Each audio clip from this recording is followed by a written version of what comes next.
스토킹 처벌법에 대해서 조금 보완할 부분에 대해서 전향적인 입법을 저희 스스로 준비하고 있습니다. 이 뜨거운 시점을 그냥 벗어나자는 생각이 아니라 이 뜨거운 시점에 저희가 국민들의 어떤 관심 등을 거기에 부합하는 행정을 하려고 노력하고 있다는 점을 말씀드립니다. 범죄 성격에 대해서 말씀드리면 개인적인 생각입니다.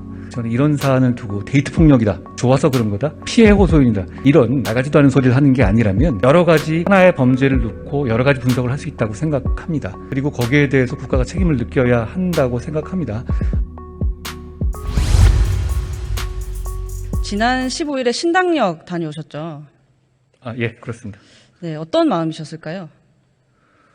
저는 피해자 입장에서는 검찰이든 법원이든 국회든 경찰이든 다 똑같은 대한민국이고요. 피해자를 지켜주지 못한 책임이 분명히 있다고 생각합니다. 지금 이 공간에서 피해자와 가장 가까운 연령대의 여성으로서 또 안 믿으실 수도 있겠지만 조금 고마운 마음이 들기도 했습니다. 아무튼 맞습니다. 네, 법무부 장관이 추모 공간을 찾아왔고 또 그게 보도까지 된 마당이라면 국민들께서는 어떤 기대를 하게 될 텐데요. 스토킹 범죄 근절에 대한 법무부 장관의 의지로 보면 되겠습니까? 저는 이 범죄에 대해서 이 일이 있기 전에도 스토킹 범죄에 대해서 초범부터 전자발찌를 채울 수 있도록 법안을 준비하고 있는 상황이고요.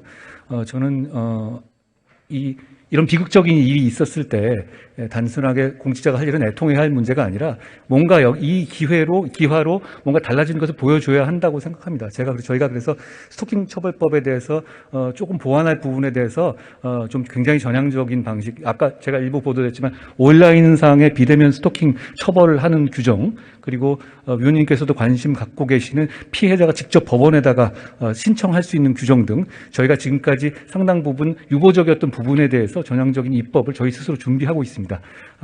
단기간 내에 이 사안에 대해서 국민들의 관심이 식지 않는 그 기간 내에 제가 답을 드리고 설명드리려고 합니다. 저희가 이 부분에 대해서 저희가 선의인 것이 저희가 이 뜨거운 시점을 그냥 벗어나자는 생각이 아니라 이 뜨거운 시점에 그래도 저희가 국민들의 어떤 관심 등을 충분히 어떻게 보면 거기에 부합하는 행정을 하려고 노력하고 있다는 점을 말씀드립니다. 네, 준비 중이신 거 많이 말씀해 주셨는데요. 국민들이 특히 이제 동종 피해 경험 있는 여성분들이 충분히 안심할 수 있도록 더 설명해 주실 내용이 있으신가요?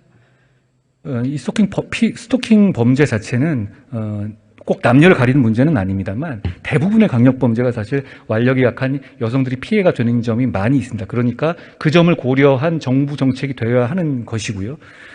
결국은 다만 이제 제가 말씀드리고 싶은 것은 사회 관념 자체가 지금부터 정확하게 1년 전까지만 하더라도 스토킹은 죄가 아니었습니다. 그렇지만 이제 그게 많은 사람들의 관심으로 이제 죄가 된 것이죠. 그렇기 때문에 지금 이 법에서 국민들이 보시기에 어떤 루프홀 같은 거 꽤 많이 있어 보입니다. 저도 보이거든요. 그 부분에 대해서 이게 변명할 것이 아니라 신속하게 보완책을 찾으려는 노력이 중요한 것 같고요.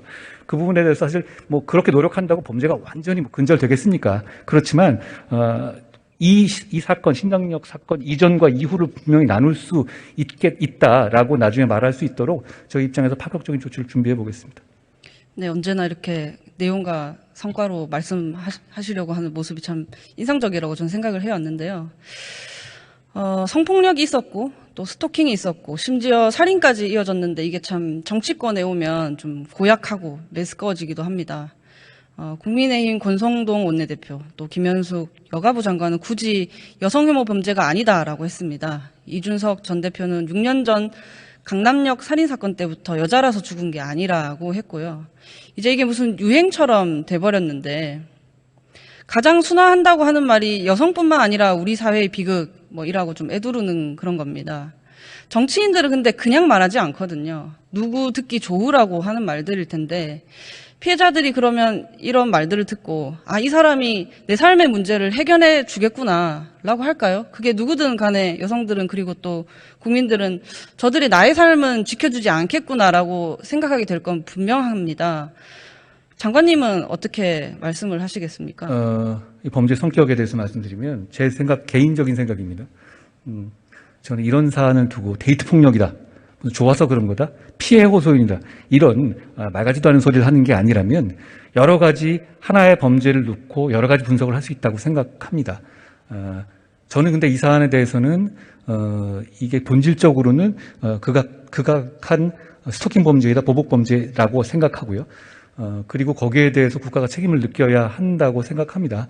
이게 뭐 단지 이게 뭐 여성 범죄냐 아니냐 그게 뭐가 그러니까 중요한 포인트로 분석할 수 있을지 모르겠지만 정부 입장에서는 이런 피해를 예방하는 것이 중요하고 거기에 대해서 피해를 어떻게든 간에 막고 그리고 피해가 기왕 발생했다면 그 피해자를 보호하는 이 체제를 갖추는 게 중요하다고 생각합니다. 아까 말씀드린 것처럼 이게 뭐 여성 범죄가 아니다.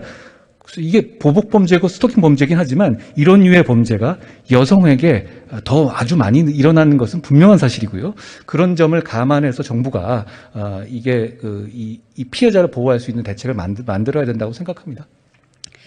네, 이제 법과 원칙을 많이 말씀하셔서 혹시 뭐 범죄학적으로만 따로 말씀하신다거나 그러면 어쩌나 했는데 사실 사람들이 뭐 범죄학적으로만 대화를 나누지는 않지 않습니까? 이렇게 종합적으로 얘기를 하는 거고요. 여성 혐오적인 관점에서 볼 수도 있고, 아니면 다만 이제 이 범죄의 특성은 어떤 불특정 다수의 어떤 집단에 대한 혐오가 드러났다는 성격이 그렇게 크지는 않기 때문에 여러 가지 분석이 가능할 것 같습니다. 그렇지만 이런 유의 성격, 범죄가 뭔지 우리 모두 알고 있지 않습니까? 스토킹을 하고 집착하고 그러다가 더 나아간 범죄에 이르고, 그러니까 이 범죄를 어떻게 막고 어떻게 엄벌하느냐, 그 관점에서 접근하는 것이 건설적인 방향 아닐까 싶습니다. 네, 장관님도 이런 질문 좀 곤란하신 것 같아서 좀 넘어가도록 하겠습니다.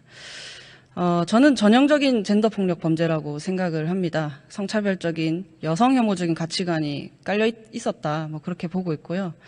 일하실 때 이런 시각들을 충분히 반영해 주시기 바랍니다. 여성들이 이런 식의 범죄에 대해서 느낄 만한 불안에 대해서 저희가 충분히 100% 뭐 이해한다고 말할 수는 없겠지만 그걸 굉장히 중요시하면서 범죄 정책을 세워야 한다고 생각합니다.